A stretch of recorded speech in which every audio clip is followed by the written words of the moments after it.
pide el requisito de la escuela, pues siempre es bueno tener respaldada la información, ¿no? Para cualquier cosa. Les digo, entonces vamos a iniciar ahorita en esta clase con lo que viene siendo la audiencia inicial y la última clase, que creo que no es el próximo sábado, porque es el sábado de Gloria, sino hasta el sábado, ahorita les digo la fecha exacta, no es el 16, sino el 23 de abril, si no me equivoco. Así está planificado, ¿no? Por aquello de las cuestiones de Semana Santa. Creo que el 30 de abril ustedes ya inician con la otra asignatura, si no me equivoco, así lo han de tener planificado. Porque tres sesiones me convocó lo que viene. Hola, buen día. Hola, buenos días. Buenos días.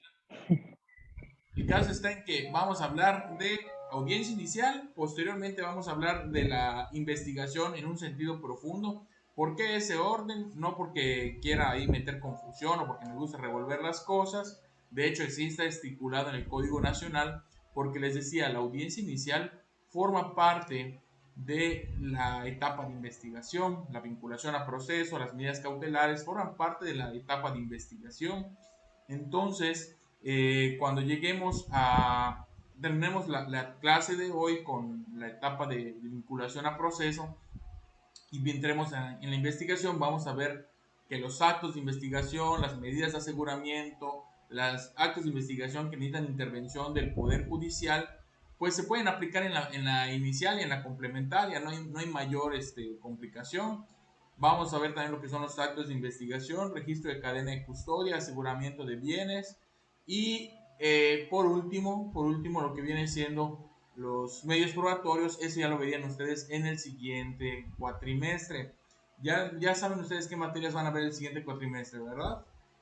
Si no, pues ahora les enseño las que van a ver para que puedan ustedes prepararse, porque algunos de ustedes quieren empezar a estudiar un poquito, quiere adelantarse a la temática. El siguiente cuatrimestre ya van a ver etapa intermedia o preparación de juicio. ¿Qué es a continuación? Cuando termina la investigación complementaria, ¿qué es lo que sigue? La etapa intermedia.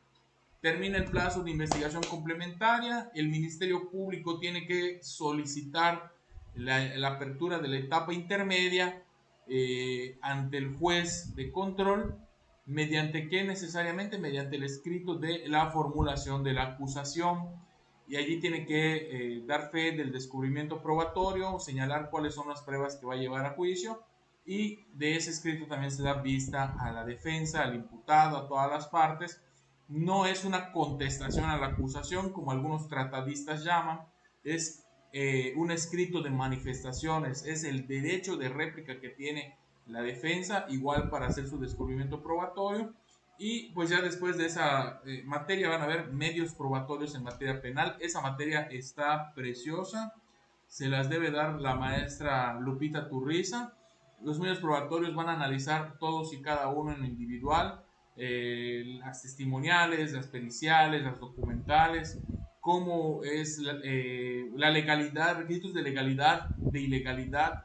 A lo mejor van a ver hasta la teoría del fruto del árbol envenenado y la del árbol curado, que son teorías muy interesantes en la práctica penal. Después de esta van a llevar con, aún no me confirman el docente, interrogatorio, contrainterrogatorio y objeciones de las partes. Esta es una parte práctica. Deben tener, les van a señalar alguna carpeta de investigación, se debe simular alguna audiencia para la parte específica del examen y contraexamen de testigos. Aquí sí necesitan mucha agilidad y mucha retórica. Y luego vienen las audiencias del juicio. Aquí sí está confirmado el maestro Valente Argüelles.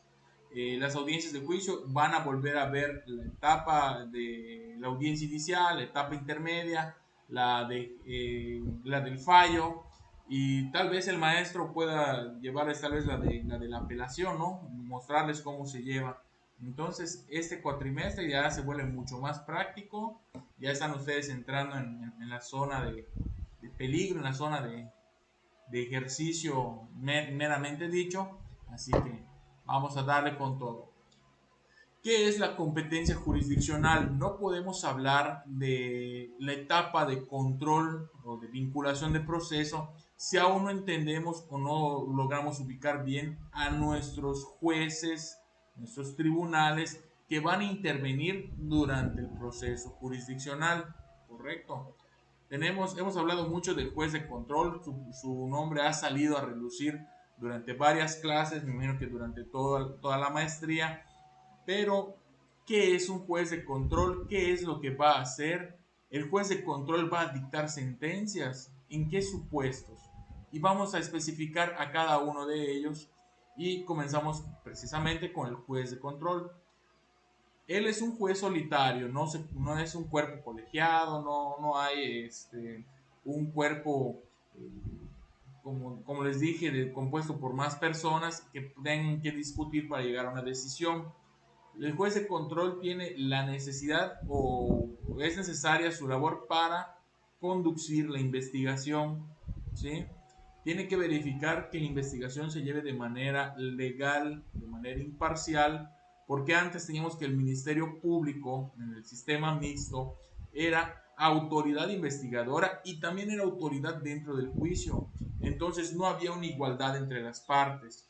Ahora que tenemos al juez de control, esta figura nos garantiza o fue creada para que las partes tengamos la calidad de sujetos, de actores particulares dentro del juicio y ninguno pueda utilizar pues, la autoridad, la investidura que antes se les atribuía para llevar o sesgar, o llevar de manera sesgada o parcial el acto de investigación que pudiese atropellar derechos humanos. Entonces, el juez de control interviene desde el principio de la investigación y hasta cuándo, hasta el inicio del juicio. ¿Sí? ¿Cuál es el acto que abre a juicio? A ver, Rubén, tú ya sabes cuál, me imagino, ¿no? ¿Cómo damos inicio al juicio? Con la audiencia inicial. No, la audiencia inicial forma parte de la etapa de investigación, ¿eh? Abrimos a juicio, pasamos al tribunal de enjuiciamiento con algo, ya les había mencionado, se formula la acusación, viene la etapa intermedia. ¿Cómo termina la etapa intermedia? Que es la precuela, la antesala del juicio oral. Cuando ya sabemos qué pruebas van a ir, qué pruebas fueron desechadas, ya tenemos una idea de cuál es la clasificación jurídica que nos va a dar el Ministerio Público durante el juicio. Con el auto de apertura. Auto de apertura a juicio oral, es correcto. Muy bien. Entonces, desde el inicio de la investigación, ¿por qué desde el inicio? Si la denuncia se interpone ante el Ministerio Público, pensarán ustedes. Desde que hay abierta una investigación, recuerden, tú puedes proponer actos de investigación. Si el Ministerio Público no te resuelve en el término de 3 días, ¿qué tienes que hacer? Abrir un proceso ante el juez de control, como le dicen, mete tu control judicial, te dicen a veces en tono burlón los de la fiscalía. Entonces, el juez de control es el que va a resolver sobre utilidad, necesidad y pertinencia de esos actos de investigación que la fiscalía no quiere recibir o bien que habiendo hecho una solicitud en tiempo y forma, no ha resuelto, no ha decidido, no te ha convocado, no te ha dado noticia. Entonces, para que también no sea una ilusión del sistema penal y el acceso a la justicia, el juez de control está allí para dirigir la investigación. También no puede el Ministerio Público decir, voy a asegurar bienes, muebles mediante el embargo, voy a congelar allá una cuenta bancaria para garantizar la reparación del daño, porque el fiscal podría tener una visión subjetiva. Tiene que ser un juez de control quien autorice estos actos de molestia, los cateos, por ejemplo, la práctica de algún acto de investigación que tenga que ver con los fluidos corporales para la detección del ADN. Entonces, no puede el Ministerio Público causar un acto de molestia porque él no tiene la capacidad o la investidura de autoridad. Él no puede violentar tus derechos, tiene que justificarlos y es un juez, un órgano judicial, un órgano de control constitucional de vigilancia de derechos humanos quien va a decidir procede, no procede y por qué. ¿Vale?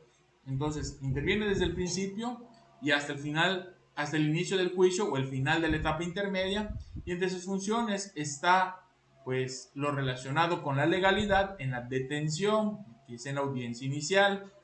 Dependiendo de las pruebas, determinar si una persona debe ir o no a juicio. Imagínense que no se concrete, o sea, viene la fiscalía, te dice, pues yo acuso a Carlos Pérez de haber robado 300,000 pesos en oro en una casa de empeños, ¿no? Y resulta que el Ministerio Público hace una enunciación de los elementos fácticos, pero no ofrece ningún dato de prueba, no desahoga ningún testigo durante la etapa inicial, durante la solicitud de vinculación a proceso. El juez no va a tener que abrir la investigación complementaria, no va a vincular a proceso, no va a fijar alguna medida cautelar, porque no pudo demostrarse que efectivamente participó una participación del imputado en la causa. Entonces, tiene ese deber también de determinar si la persona imputada va a ir o no va a ir a juicio. También decide de las medidas cautelares para asegurarse de que no se escape el imputado o no ponga en peligro la seguridad de las personas. Por ejemplo, los testigos, los peritos, ¿sí? Y necesariamente tiene que haber una prisión preventiva. No, la prisión preventiva ahorita es excepcional. La regla general es que el proceso penal se lleve en libertad por el principio de presunción de inocencia. También autoriza la aprehensión de una persona y su comparecencia ante un juez y las autorizaciones judiciales en una investigación. Fíjense, aprehensión de una persona. Ya no es el Ministerio Público, antes había una orden de aprehensión del Ministerio Público y la comandancia de mandamientos judiciales era el que iba, te detenía según que saliendo de una plaza comercial, que saliendo del cine, era lo que llamábamos, te ponían un 4, ¿no? Entonces, ya no es el Ministerio Público el que se encarga de esto. Es ¿quién? El juez de control. El juez de control tiene que autorizarlas previa exposición de los hechos. Sí, perdón, Maffer. Bueno, creo que todo bien. Entonces, previa exposición del Ministerio Público y justificación de la necesidad de una orden de aprehensión. Y más adelante, en las siguientes diapositivas, les voy a dar cuáles son los requisitos para que el juez de control tenga la libertad para ordenar una orden de aprehensión, ¿sí? Las medidas cautelares, pues ya ven que pueden ser desde las menos lesivas hasta la prisión preventiva. También se autoriza la aprehensión de una persona, su comparecencia ante el juez y las autoridades judiciales en una investigación, también las órdenes de cateo, la exhumación de cadáveres. Imagínense, eso ya no está en manos del Ministerio Público, ya estamos hablando de, pues les digo, la dignidad humana. Al final de cuentas, aunque ya es un cadáver, aunque ya es un muerto, la dignidad humana y el respeto a la intimidad de los familiares, ¿no? Intervención de las comunicaciones privadas y correspondencia. Imagínense que el Ministerio Público de manera caprichosa pudiese intervenir tu WhatsApp o tus correos electrónicos por presuntos actos de investigación. Tiene que justificar la necesidad de este acto de investigación y para ello le tiene que exponer al juez de control antecedentes de la carpeta de investigación, datos de prueba que permitan presumir la responsabilidad del imputado, la existencia del delito y que específicamente a través de esa comunicación privada se llevó a cabo la comisión o se está llevando a cabo la comisión del delito. Entonces, el juez de control tiene una carga muy delicada y muy pesada porque no puede decidir por pura corazonada, tiene que decidir de manera racional, fundada y motivada. Entonces, mis respetos para los jueces de control, es un trabajo muy complicado, un trabajo que necesita mucha experiencia, necesita mucho criterio, mucho sentido común y mucho carácter, ¿sí? Entonces, el juez de control también aprueba acuerdos en los mecanismos alternativos de solución de controversias. No todo tiene que llegar a juicio oral. En la etapa de vinculación a proceso, en la etapa de control de la detención, pueden llevarse acuerdos reparatorios mediante los mecanismos alternativos de solución de controversias, e incluso en la etapa de investigación inicial, ¿sí? Estos se tienen que aprobar por el juez de control. ¿Por qué?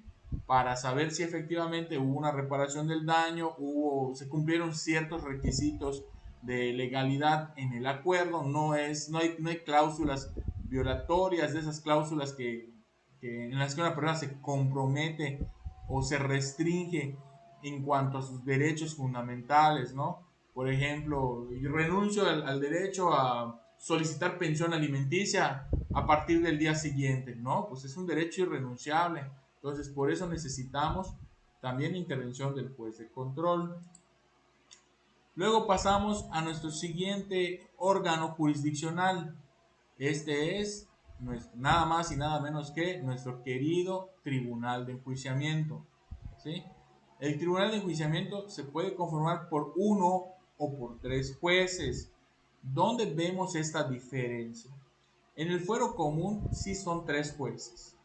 En el fuero federal es un juez, hay un acuerdo general que lo justifica y son tribunales unitarios. ¿Por qué? Debido tal vez a la escasez del personal, debido también a la escasez de casos, ¿no? No hay tantos delitos en fuero federal como en el fuero común. Entonces, si ustedes llevan un juicio penal aquí en materia federal, se van a dar cuenta que el tribunal de enjuiciamiento está conformado por un solo juez.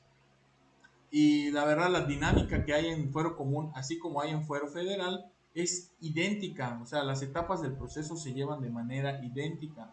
Lo único que cambia es el edificio, los protocolos tales de entrada y de salida, la seguridad, pero en sí el sistema es el mismo.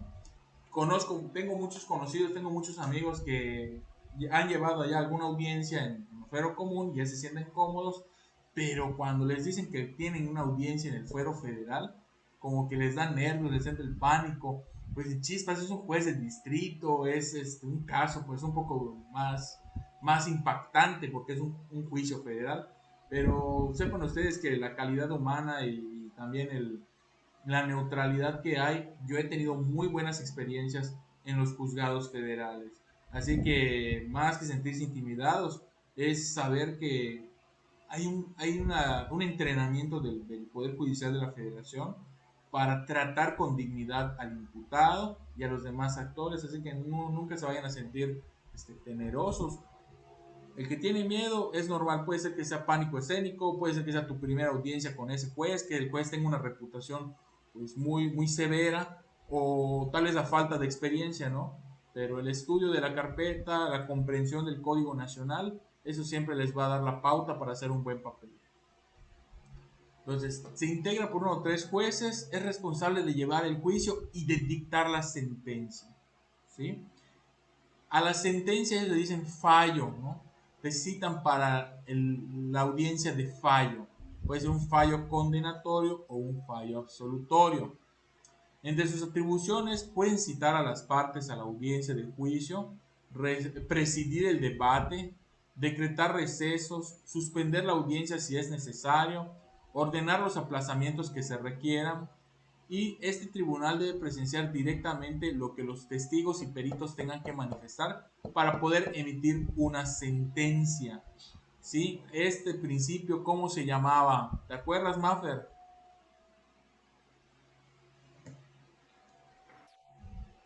Principio,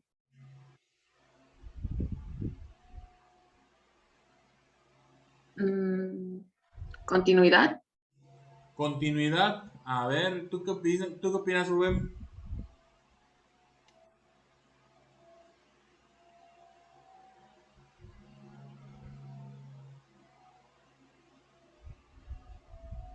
Bueno, ¿me escucha?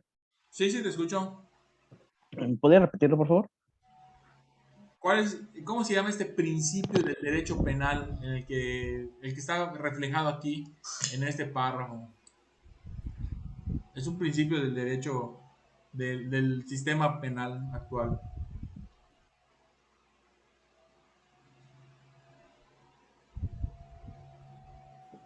Presencial es inmediación. Inmediación, ojo allá, porque pues el maestro Valente siempre los va a tener, pero cortos con eso cuando entren a las audiencias del juicio, ¿eh? Así que pues, hay que tener siempre la base, lo fundamental, tenerlo siempre a la mano, ¿vale? Correcto. El de continuidad, Maffer, ¿a qué nos referimos con el de continuidad? ¿Lo puedes explicar, Rubén? ¿Quieren que lo explique?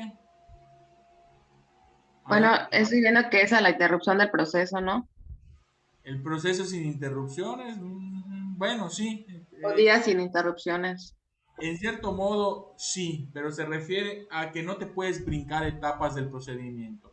Por O ejemplo, sea, que se tiene que llevar a cabo de forma continua, ¿no? exactamente, En en un forma orden. secuencial. Entonces, si estás en la formulación de la imputación, pues no vamos a pedir el auto de apertura a juicio oral, porque no hemos debatido medidas cautelares, no se ha fijado término para la investigación complementaria, pues no hemos hecho la etapa intermedia en la fase escrita y la fase oral, ¿sí? Entonces no podemos pedir auto de apertura a juicio oral, ese es el principio de continuidad. También el juez o el tribunal debe impedir las intervenciones que estén fuera de lugar por violentas, ofensivas o vayan contra la armonía del juicio y cuidan que se respete la disciplina en la audiencia. Como el juez de control, también él tiene la labor o el deber de mantener el orden y decoro en la audiencia, ¿sí? Explicar públicamente todas las sentencias, ¿sí?, que realicen de manera oral, exponiendo sus fundamentos legales y los razonamientos para llegar a esa decisión. Es el que fija las penas e indicará en qué forma debe repararse el daño. Perdón, en el punto 2, cuando hablaba de los aplazamientos, ahora que estuvo el COVID, fue muy común este tema, este tópico. El año pasado yo fui citado a la audiencia intermedia, fíjense, desde el mes de noviembre y se vino a celebrar hasta abril. Entonces yo recibí como 6 o 7 citas para la etapa intermedia y siempre hubo un aplazamiento, un aplazamiento, un aplazamiento. Que si le dio COVID al fiscal, que si le dio COVID al juez, que si le dio COVID a mi cliente, le dio COVID a mi colega. Entonces el único que no dio COVID fui yo. Con eso les digo todo. Entonces, pues gracias a Dios yo no me enfermé, ¿no? Pero cómo aplazó al juicio. Luego en el de juicio oral, pues cuando citan a todas las partes y tienen que ir todos los testigos. 2 veces se aplazó. Una porque le volvió a dar COVID al mismo fiscal y la otra porque dio COVID a un testigo. Entonces, como no podía ir ese testigo, se aplaza. Entonces, eso fue por efectos de la pandemia. Vamos a ver, pasamos a la siguiente. Tenemos luego nuestro tribunal de alzada. El tribunal de alzada es el que va a resolver las apelaciones. Una vez que el tribunal de enjuiciamiento nos da su fallo, ¿qué es lo que ocurre? Tenemos dos opciones, estar conformes o estar inconformes. Si estamos inconformes, ¿qué hacemos? Apelamos, ¿no? Entonces, el tribunal de alzada se va a integrar por 3 magistrados y se encarga de recibir las inconformidades del imputado o la defensa sobre las decisiones de los jueces. Ojo aquí, compañeros. Por ejemplo, les voy a poner este ejemplo y ustedes me van a decir cuándo corre el plazo para la apelación. Para apelar la sentencia tenemos el término de 10 días, ¿correcto? Te citan para audiencia de fallo. A ver, muchachos, ustedes se citan para la audiencia del fallo para el día lunes 11 de abril a las 11 de la mañana. El tribunal de enjuiciamiento les dicta el fallo condenatorio. Ustedes están inconformes, creen que su cliente debía salir libre por no haberse rebasado la duda razonable y la presunción de inocencia, pero la sentencia por escrito se las entregan hasta el día 29 de abril. ¿Cuándo empiezan a correr sus 10 días para apelar? ¿El día que les dictan el fallo y les explican la sentencia o el día que se las entregan por escrito?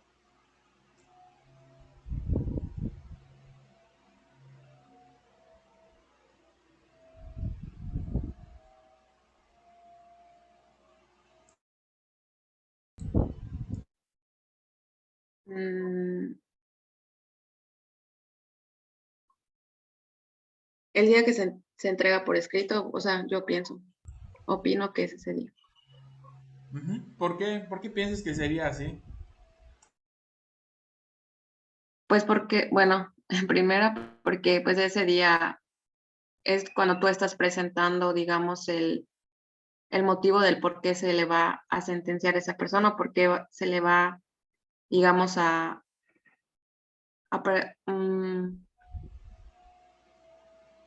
se le va a llevar como a cabo un proceso, ¿no? En el cual es probablemente este, delictivo. Ujú. No sé, yo pienso eso. Ok. Entonces, la explicación, ¿tú sientes que no es lo suficientemente, no cubre los estándares legales necesarios como para que ya puedas pensar en tu apelación en ese momento? ¿Tú sientes que lo mejor sería esperar a que te la notifiquen por escrito por aquello de los detalles, ¿no? Más o menos eso entiendo. Mm, sí, Rubén, ¿tú coincides o tienes otra opinión? Yo coincidiría, pero realmente aquí no daría una respuesta definitiva. No se preocupen, aquí se los aclaro. Es al momento que te entregan la sentencia por escrito, te notifican, porque también te citan para esa diligencia, ¿eh? Te citan para esa diligencia. O si no, pues te la notifica el actuario de manera personal. Yo he visto que ocurren ambos supuestos, tanto que te notifiquen personalmente, llegan a tu despacho o algo, así como que te digan que se notifica, se cita a las partes para que el día tal comparezcan al local del tribunal para efectos de imponerse de la sentencia. Entonces ellos ya saben que para ese día ya la van a tener lista. ¿Mm? Entonces es al momento de que recibes tu sentencia y ya tienes tus 10 días. Claro, es mejor tomar también apuntes del fallo, pedir la copia del video para que uno lo pueda ir analizando, puede ir preparando sus agravios y ya luego si ustedes encuentran una contradicción entre la exposición oral y lo que viene siendo la redacción, pues ya tienen ustedes también un agravio a favor. Acuérdense que las sentencias no pueden contradecirse, no pueden ser contradictorias entre sí. Si ya te dijo algo el juez en la explicación, lo tiene que sustentar también en el escrito. ¿Vale? Entonces, el tribunal de alzada puede reconocer la inocencia del sentenciado si surgen pruebas que demuestren que no existió el delito por el que se le condenó o que el sentenciado no participó. Obviamente, estas pruebas son las que ya se desahogaron en juicio, ¿eh? Si no se desahogaron en juicio, no pueden llevarlas al tribunal de alzada. ¿Vale?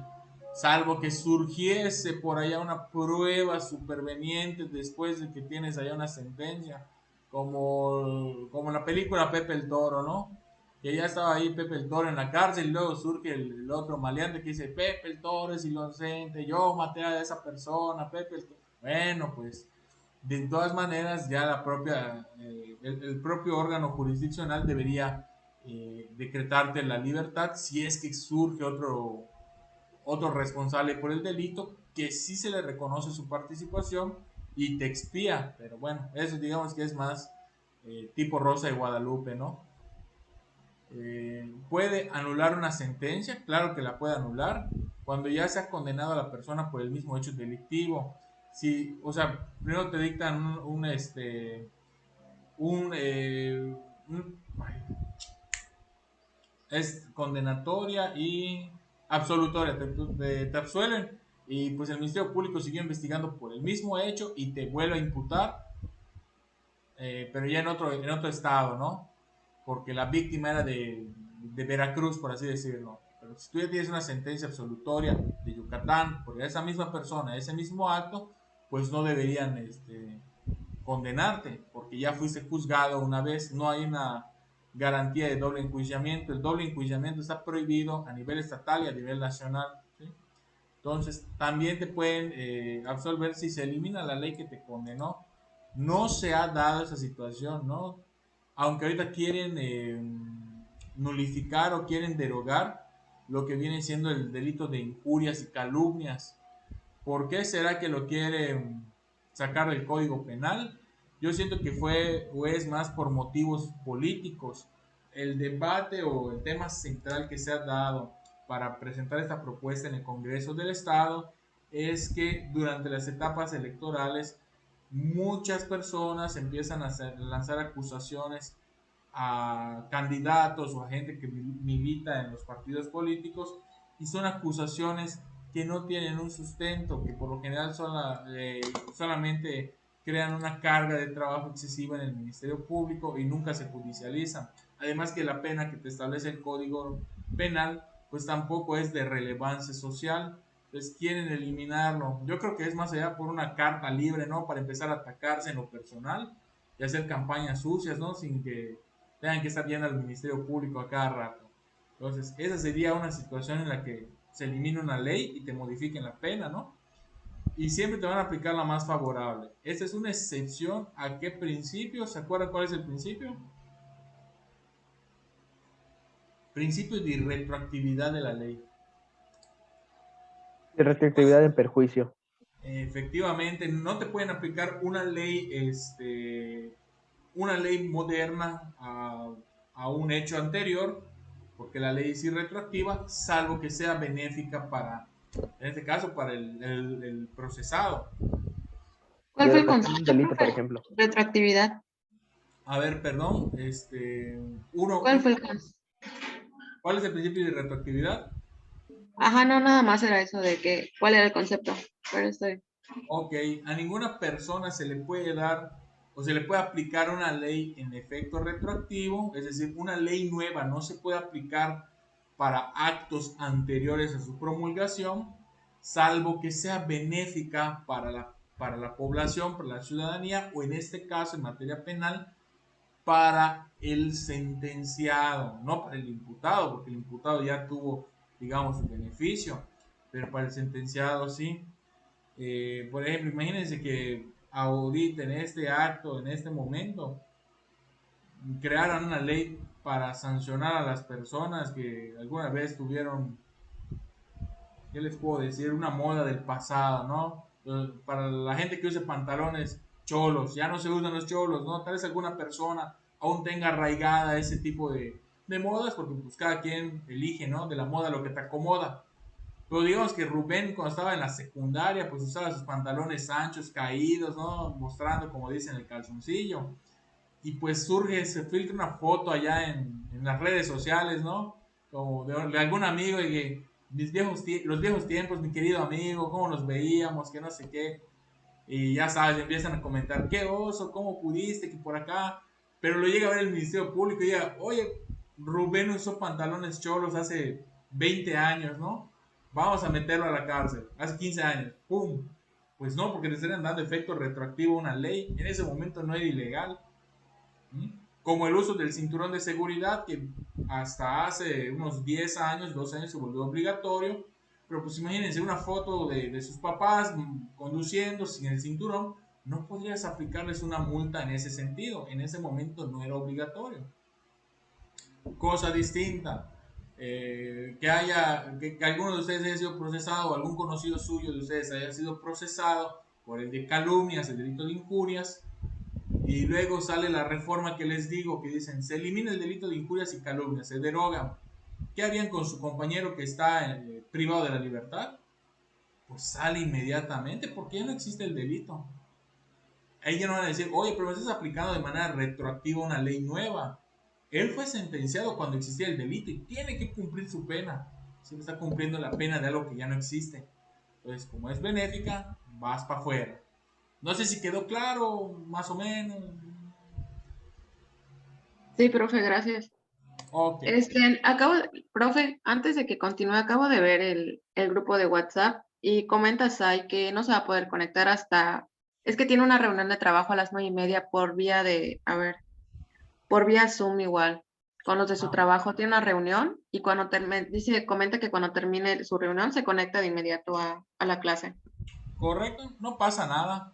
Por todas maneras, ahorita estamos viendo conceptos y teoría, pero hoy sí, muchachos, les quiero proyectar, se los voy a adelantar, ¿eh?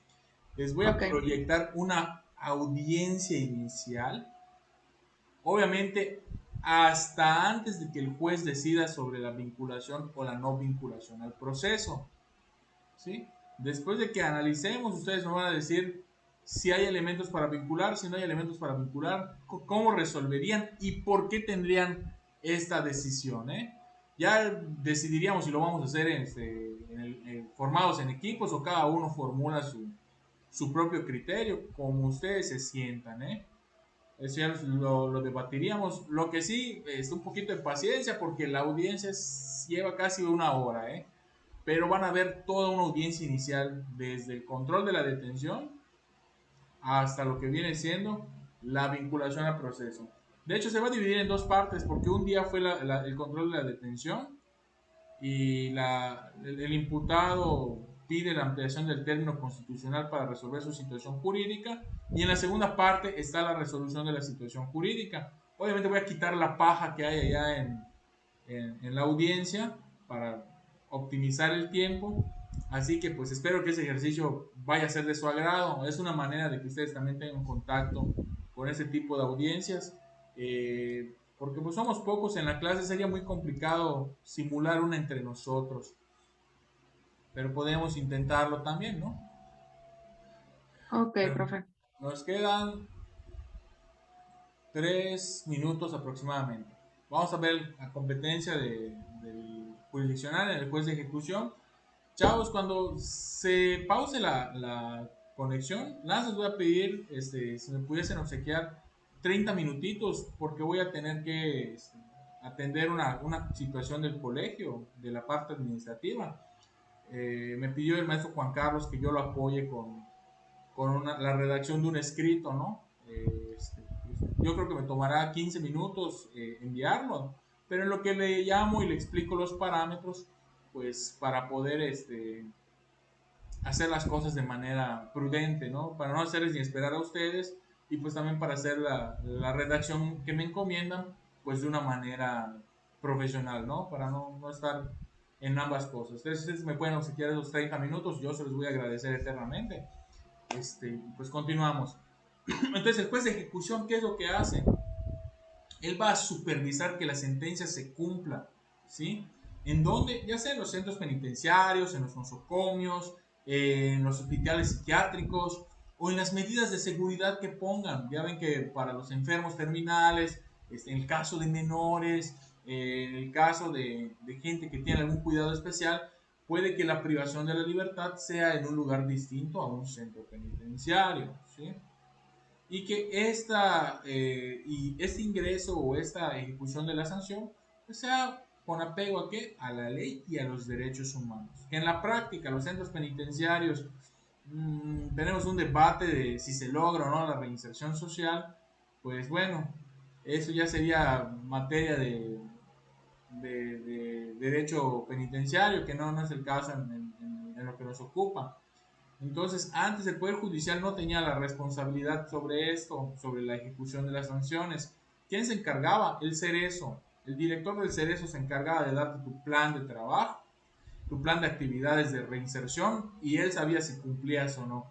Ahora no, ese plan de actividades lo pide el juez de ejecución, ¿sí? Juzgado de ejecución te va a decir, oye, dame que se gire oficio al director del Cerezo para que me entregue su plan de actividades del procesado y para que veamos cómo va avanzando. Sobre todo cuando el sentenciado va a solicitar un beneficio penitenciario, ¿no? Entonces, ¿puede cambiar los términos de la sentencia? Sí, puede reducirla por la buena conducta, incluso una liberación anticipada por haber cumplido con el programa de reinserción social, ¿sí? También puede conocer los incidentes, impugnaciones que surjan con motivo de la estadía del interno, tal vez algún abuso de la autoridad, tal vez la necesidad de ser trasladado a otra circunscripción, a otro estado, por motivo del domicilio de sus familiares. Entonces el juez de ejecución se encarga de esa parte. ¿Cómo te voy a aplicar la sentencia? ¿Algún beneficio? La negativa a algún beneficio. Y bueno, pues esa es la parte de la ejecución. Regresando, vamos con medidas de protección y providencias precautorias. Dale. Ya nos quedan unos segunditos, así que les pido de favor esos 30 minutitos. Nos vemos a las 10:25 aproximadamente, siempre aquí por el Zoom. Dale, muchachos. Ok, profe. Dale, bueno. Un momentito, nos vemos.